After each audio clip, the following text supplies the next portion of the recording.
بسم اللہ الرحمن الرحیم۔ Islamic Research Center.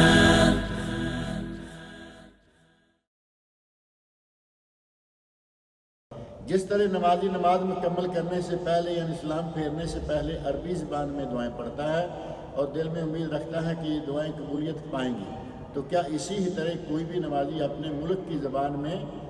اپنے دل کی دعائیں نماز کے آخر میں سلام پھیرنے سے پہلے مانگ سکتا ہے؟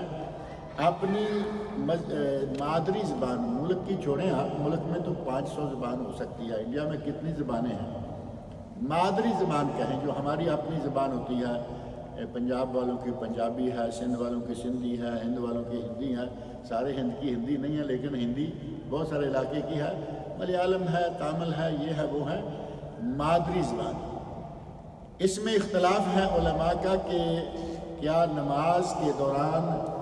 غیر مسنون دعا کی جا سکتی ہے یا نہیں، اور اس میں صحیح تر بات یہ ہے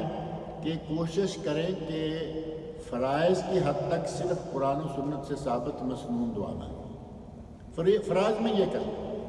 اب باری آ گئی نوافل کی، جس میں سنتیں بھی شامل ہیں، وتر بھی شامل ہیں اور عام نفل بھی شامل ہیں۔ فرضوں کے بعد جو کچھ بھی ہے وہ اصلاً نفل ہے،